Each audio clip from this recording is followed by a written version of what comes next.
It's coming. There's no escape. On Halloween, the veil between this world and the next will lift. And then, all hell breaks loose. People have been scaring each other for as long as there's been a Halloween. But how long is that? Where does it come from? And why do we put on disguises and carve jack-o'-lanterns? To indulge our darkest fears? Unlocking the secrets of Halloween means discovering how it all began thousands of years ago. So lock the doors, dim the lights, and don't be scared as we dig up the real story of Halloween.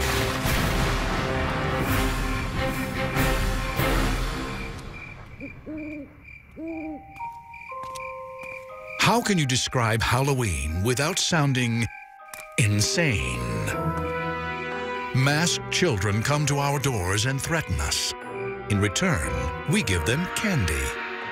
But why? Why do we carve faces into fruit, then light candles inside them? And why do we adorn our homes with coffins and tombstones? The truth is, we take great pleasure in scaring ourselves to death. Halloween is about being someone else. It's about getting outside your own skin. And I think we tolerate it because we know it's one night.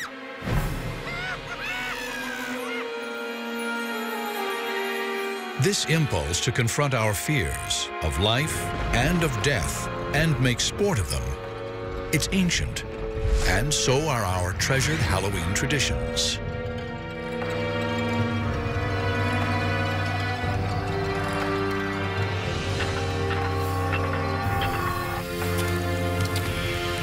When did Halloween begin? And its ancient origins go back to the old Celtic calendar. And the old Celtic tribes divided the year between a light half and a dark half. And Samhain, their ancient holiday, was a precursor to our Halloween. It was the beginning of the dark half. Thousands of years ago, the Celts, one of Europe's early tribes, celebrated their Samhain harvest festival with bonfires on the night of October 31st to welcome their new year.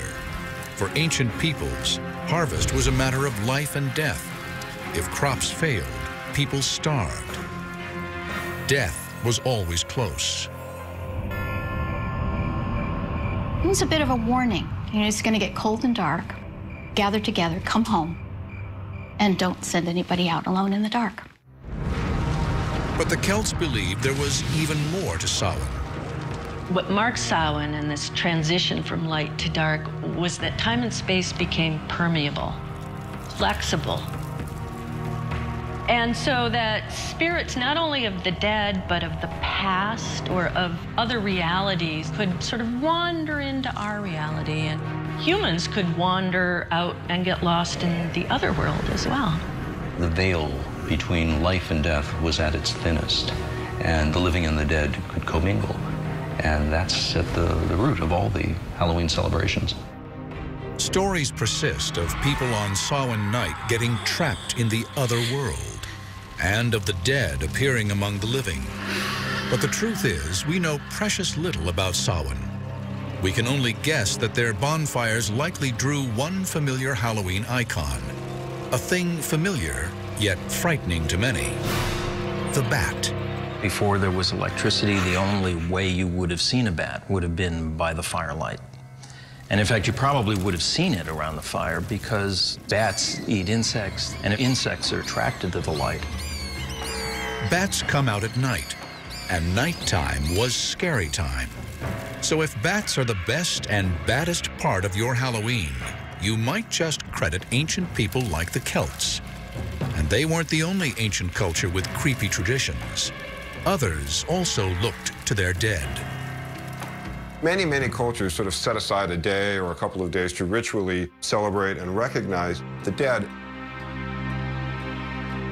An interesting thing is that you find a lot of them about the same time period. especially in agricultural societies, because if you think about it, spring things come up out of the ground, they're very green, you harvest in the middle of the summer, and towards the fall, and when it gets towards winter, things die.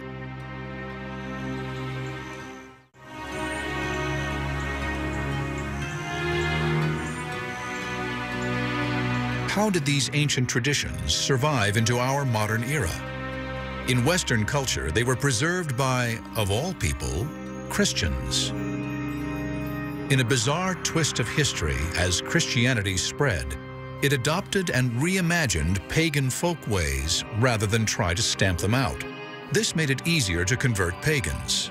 A key pagan festival destined to get a Christian makeover was Lemuria, when celebrants placated the dead, culminating on May 13th. Of all the different days that they have in the Roman calendar to celebrate the dead, it was the spookiest. So on the Lemuria, what are called the larvae, the ghosts of the departed, would come up and haunt people. To quell the dead, pagan Romans poured milk onto their graves or offered them little cakes. But the church co-opted Lemuria in 609 AD, turning May 13th into All Saints' Day, a day to honor the most holy of dead Christians. Setting aside this day was an attempt to Christianize this very pagan festival, and yet at the same time what it did was it kept a lot of the same themes going. The Christianized version of Lemuria was such a success that church leaders made a decision that eventually gave rise to Halloween. They moved All Saints, or Hallows Day, to November 1st to drain the life out of pagan Samhain. Because Samhain fell on the night of October 31st, before All Hallows Day on November 1st, people started calling Samhain All Hallows Evening, the evening before All Hallows Day. This shortened into All Hallows Even, and finally, into Halloween. And then, to be safe, the church went one step further, adding a holiday to honor not just saints, but everyday Christians. November 2nd became All Souls Day, a church-sanctioned holiday to honor the departed. This is real important for Halloween because this is where Halloween gets its association with dead souls, death, and the supernatural again. So thank the church for inspiring the creepy essentials of Halloween. But wait, there's more. The church also helped establish the tradition of trick-or-treating, sort of. It all started during the Middle Ages on All Souls Day, when priests told Christians to pray for souls trapped between heaven and hell in a netherworld they called purgatory. Purgatory was not a pleasant place. It's not hell. It's not as bad as hell is, but it's still probably pretty fiery. Souls are kind of suffering there.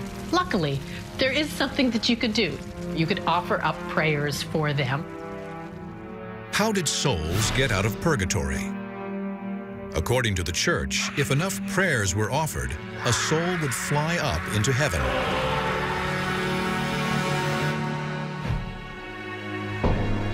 This led to a medieval custom that bears more than a striking resemblance to our modern trick-or-treat.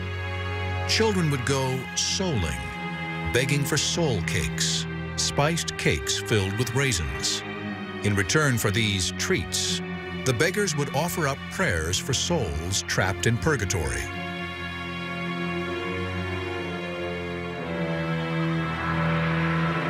While this forerunner to trick-or-treat became a preoccupation for medieval Christians, so did another future essential of Halloween: witches. It made perfect sense for people in medieval times to believe that there were demons and witches.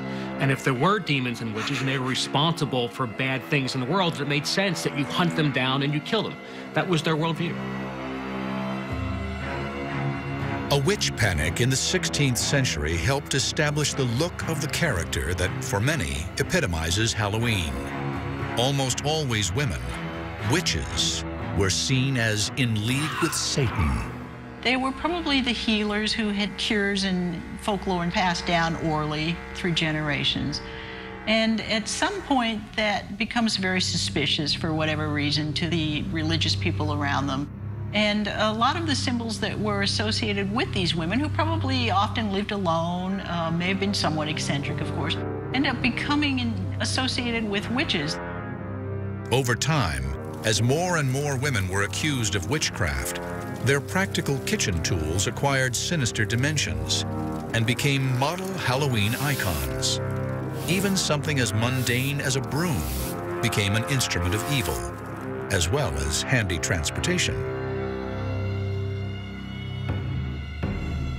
Another accessory in every witch's lair was perfect for brewing devilish potions: the cauldron. Cauldrons become very popular. Again, it was something that every household had in medieval ages. It was your basic cooking implement. The pointed witch's hat was a variation on a medieval countrywoman's hat. And of course, the mysterious lurking killer with the glowing eyes, the cat. It's not surprising that cats are associated with witches and Halloween. Cats can be a little enigmatic. You don't really know what's going on in their head. Also, they used to hang out near the hearth and by the brooms, so they became associated with witchcraft and with Halloween. Black cats and witches, graveyards and ghosts. The spooky elements of America's great Gothic holiday were taking shape. These ghoulish icons would soon make their way to the New World, where they'd help create the extravaganza we know today.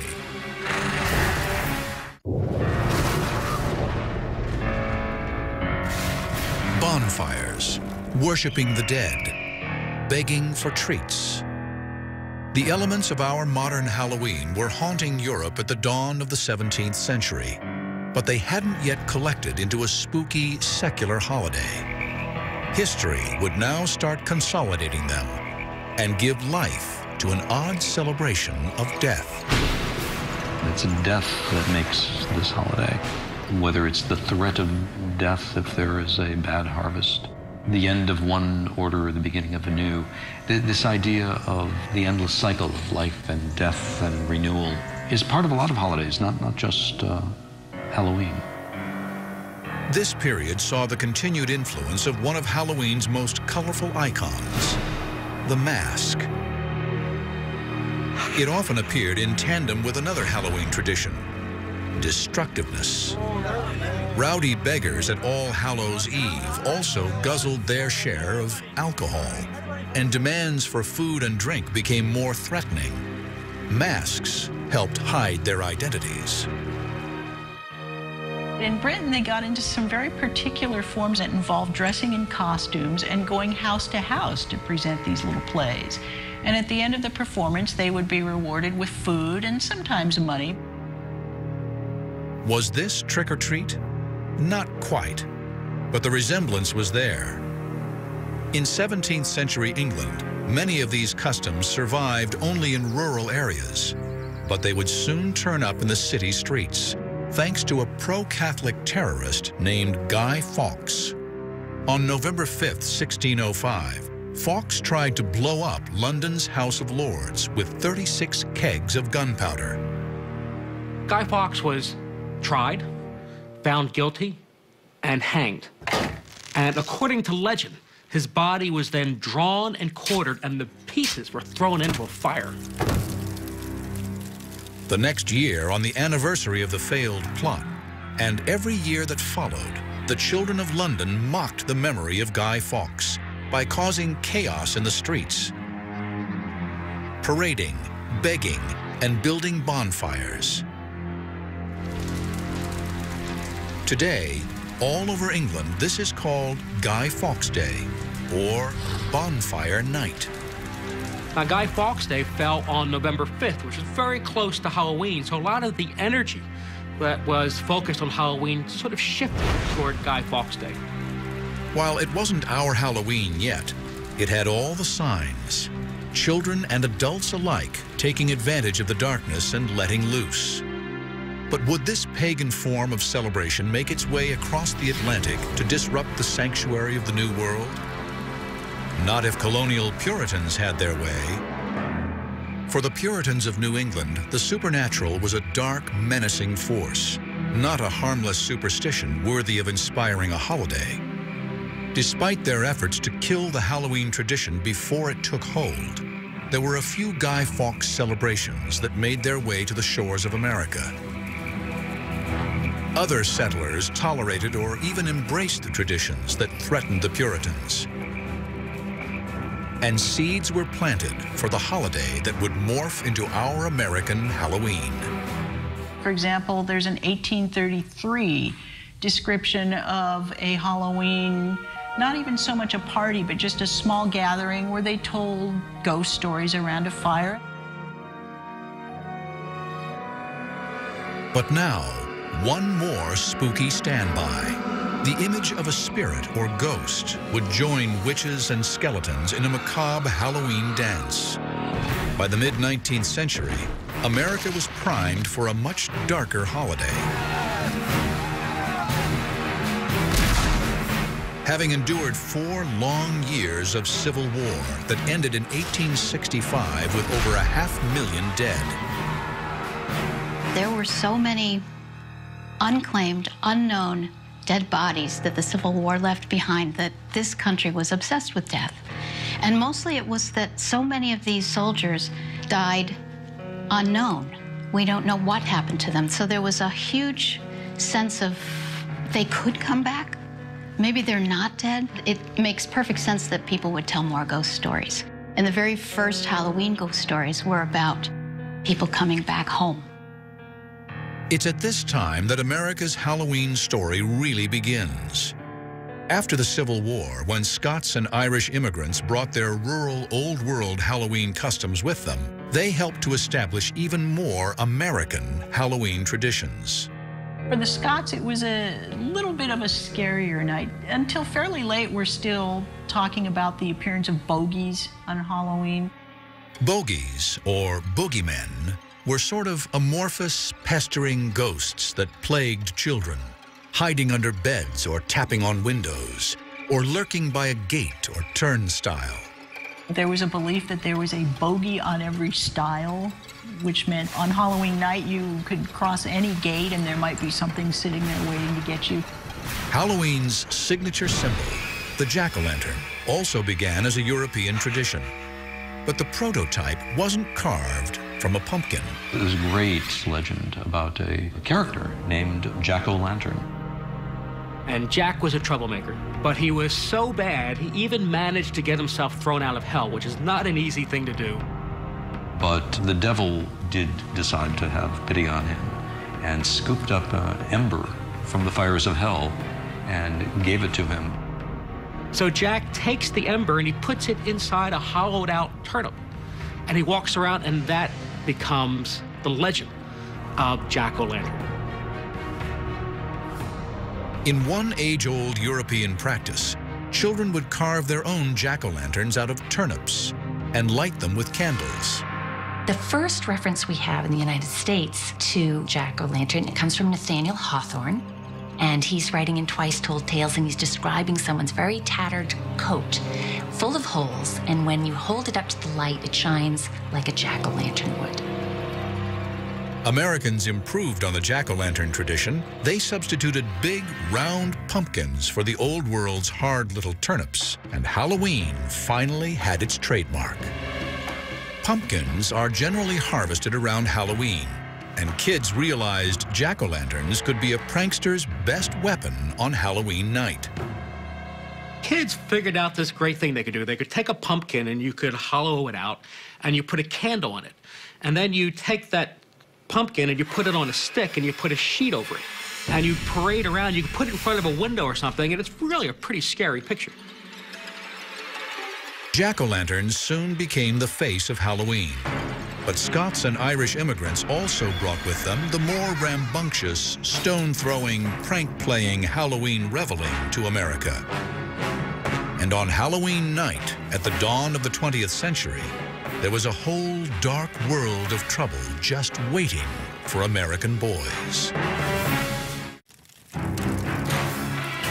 Halloween had been on a dark and scary journey from its origins with the Celts centuries ago.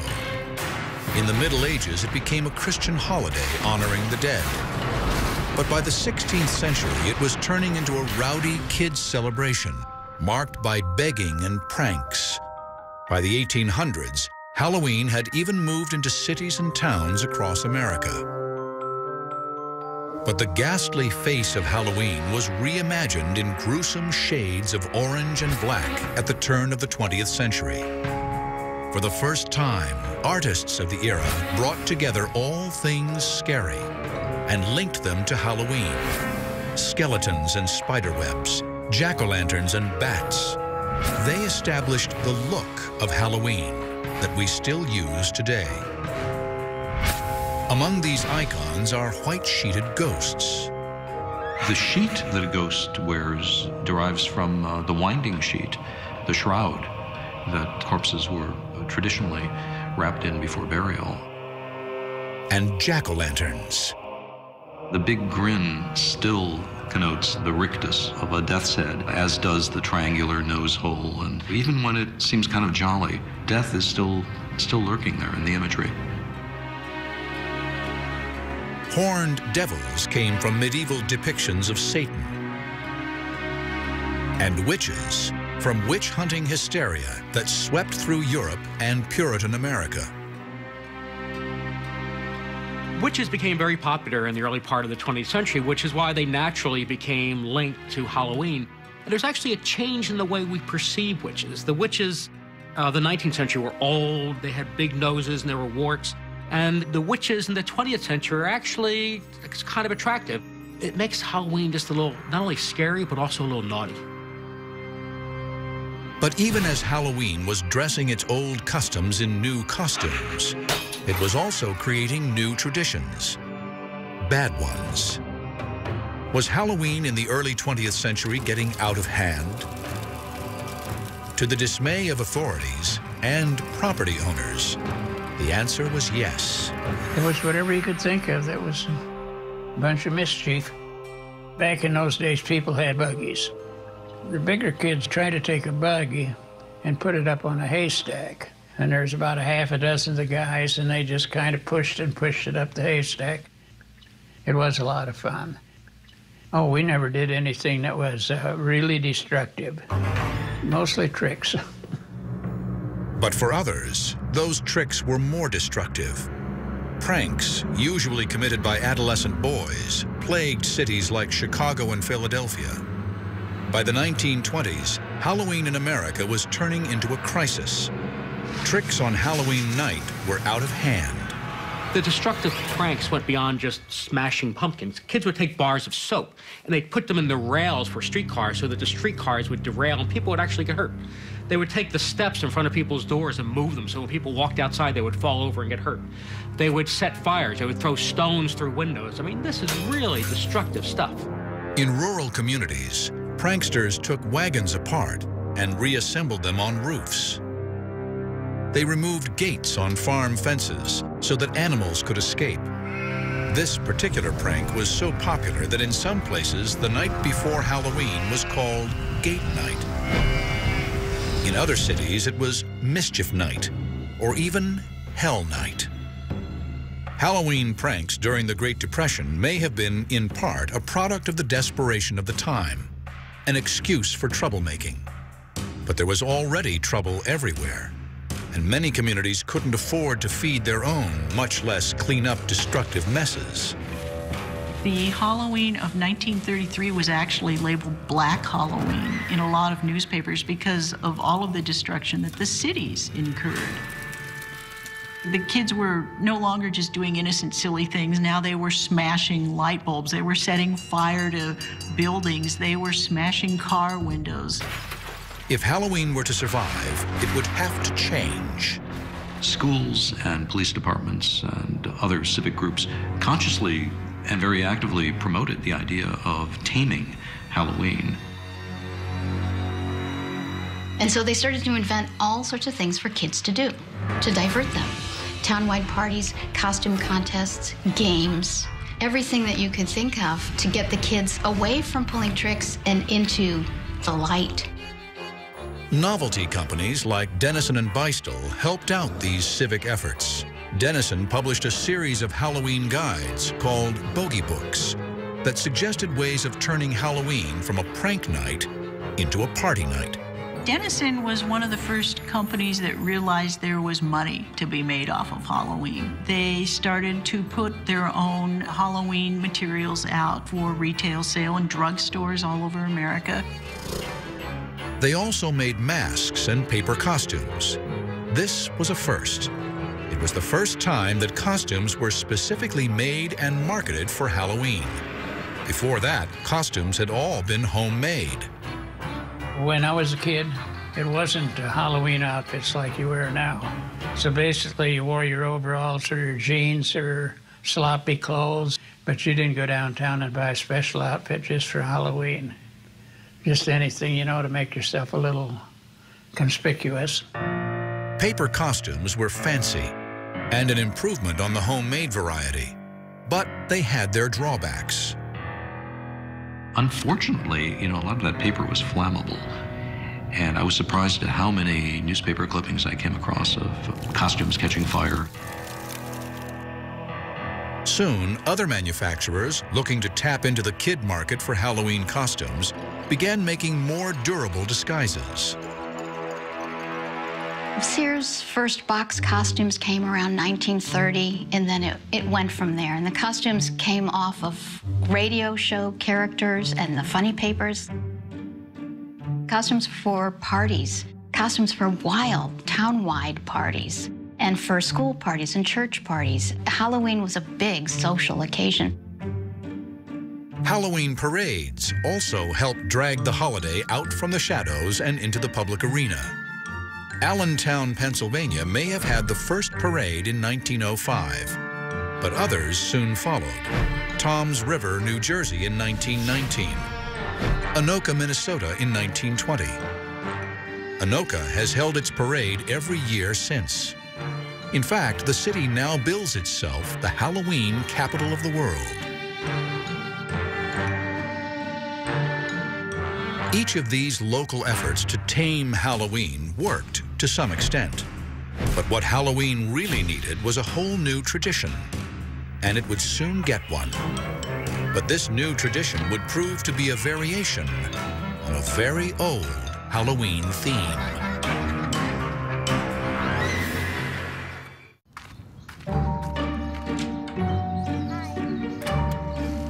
Trick or treat.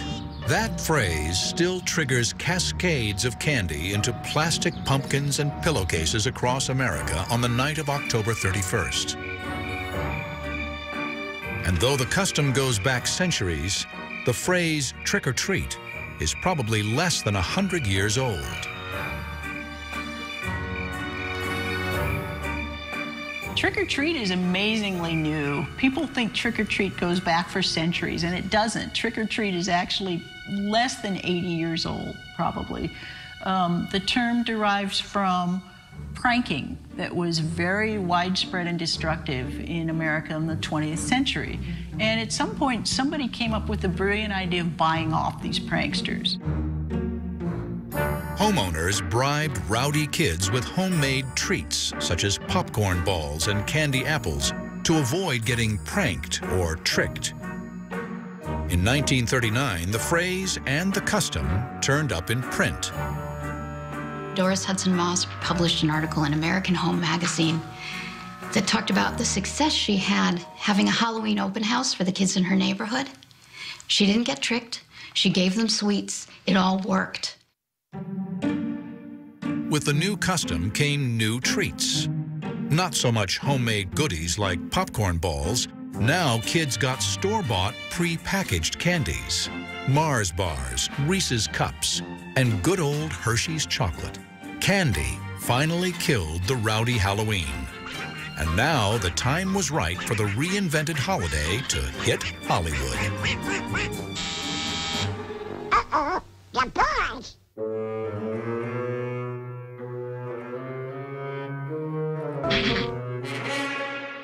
Hello, boys! Trick or treat! For you, and you. Thank you, Mr. Donald. Halloween was becoming a pop culture phenomenon. a national festival attended by millions, celebrating the joys of scavenging for mass-produced candy. I loved Halloween when I was a kid. I participated in it. I loved the rituals of it. I loved the pranks of it. I loved the mischief of it. I loved going to houses and dressing up and getting candy, and then there were parties. I mean, it was just fantastic. Then in 1966, Halloween found a home where all pop culture ultimately goes: TV. Halloween's stature zoomed off the charts when America went trick-or-treating with Charlie Brown. The whole idea of the Great Pumpkin, of course, came from the comic strip when Sparky Schultz decided that it would be very funny if one of the kids got his holidays mixed up. And so that's how Linus ends up in the pumpkin patch every year. Who are you writing to, Linus? This is the time of year to write to the Great Pumpkin.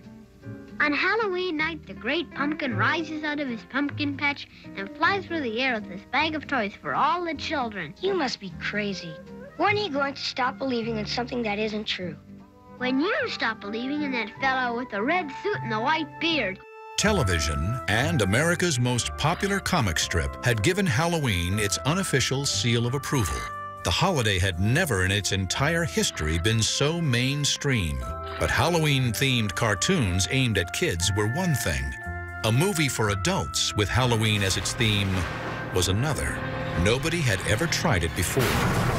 That is, until director John Carpenter took a stab at it in 1978 with the classic Halloween. The idea for calling my film Halloween came from the distributor. And when he said it, I thought, well, you know, he's right, absolutely right. There's never been really a Halloween-themed film. It's one of those eye-openers. Wow, why didn't I think of that years ago? What a great idea. Carpenter's $325,000 film would spawn a franchise grossing more than $500 million. It broke new ground, elevating the horror film from B-movie status to respected genre. And completely by accident, the film would also redefine our attitudes about Halloween masks. It started when the wardrobe budget forced the crew to create a mask for the villain, Michael Myers, for next to nothing. The production designer ran up to Burt Wheeler's magic shop on Hollywood Boulevard and bought this Captain Kirk from Star Trek mask, which didn't look anything like William Shatner, just looked this strange face, elongated face. But it was spray painted and fixed up a little bit. It was distorted, which is perfect. It's kind of written that way in the script, as wearing a face. The bargain basement mask and the villain behind it soon became another Halloween icon. Michael Myers still, even though the original movie came out in 1978, it still remains one of the most popular Halloween characters of all time. This idea of the masked stalker menacing young people at Halloween, it shifted the focus of Halloween away from ghosts and goblins to human villainy. But this nondescript mask did much more than that. It helped to redefine the limits of what a Halloween mask could be. And it ushered in a new face of Halloween, one for a new millennium.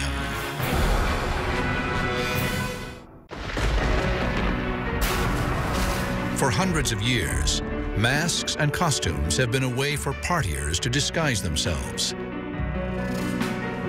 And now, it's a multi-million-dollar business. One Halloween-themed store, Burbank, California's Halloween Town, is so popular, it's open 12 months of the year, satisfying customers' need for disguise. We've had this business for 10 years now, and we really wanted to make it special, so we decided to open a year-round permanent store with ultimate spooky shopping environment. It really puts people in the mood to shop for Halloween. Halloween stuff is all over the store, but the heart of Halloween Town's business is masks. We have dozens of masks. We have the best zombies you can find, the best clowns. Masks and disguises have always been great ways to let you off the hook in terms of your behavior. With an acting out kind of holiday like Halloween, of course, it's perfect. When I was a kid, I loved masks, but usually all you could find at the local stores were crappy plastic, flimsy masks that lost their shape. But as time went on, they've really evolved into an art form where there's a lot of time spent in the sculpting and the painting, and now it's to the point where you can get an expensive, high-end mask that almost rivals movie quality. And Wayne Toth would know. He's a special effects artist for major motion pictures. We have a lot of customers that like higher-end stuff or high-quality stuff, so we go out of our way to get that. We have high-end costumes, fancy jackets, and all kinds of accessories you really couldn't find anywhere else. We try and make it so no matter what you're looking for, you can find it here. Today's upscale masks and costumes are a far cry from the generic devils, witches, skeletons, and ghosts of the 1960s. But that's the decade when the Halloween wardrobe began to change. Hollywood started to influence what kids wore, transforming them into their favorite TV and movie characters. Today, that trend has escalated to an obsession. Film franchises like A Nightmare on Elm Street, Scream, and Halloween are inspiring growing legions of kids to dress to kill. To wear the mask of the killer or of the ghost, of the skeleton, it gives a kid a sense of a lot of power and also of safety, because the monster can't get you if you are the monster for that moment. Crazed killer masks are just part of Halloween's evolving taste in costumes. The only rule now is that there are no rules. Masks take their inspiration from pop culture, religion, politics, you name it. And a growing number of faces behind them belongs not to kids, but adults. Halloween has become a huge adult activity, and I don't think that was the case, say, 50, 60 years ago. But it's been, again, specific days set aside where you can be somebody that you normally aren't. You can get behind a mask, you can wear clothes you would never wear during the rest of the year, and people enjoy these. Truth is, our 21st century Halloween is as much a holiday for adults as it is a holiday for kids. You get those children who are now growing up, and they become very nostalgic for Halloween. So Halloween shifts again, starts to become more of an adult holiday. Halloween businesses now cater to anyone who wants to get into the spirit of the holiday, with parties and Halloween-themed venues such as haunted houses. 50 years ago, when you were too old to trick or treat, you probably had to stay home and hand out candy. There was nothing else for you to do. Now there is a vast and imaginative haunted house industry just for you. And there's something like 4,000 haunted houses in the United States every year.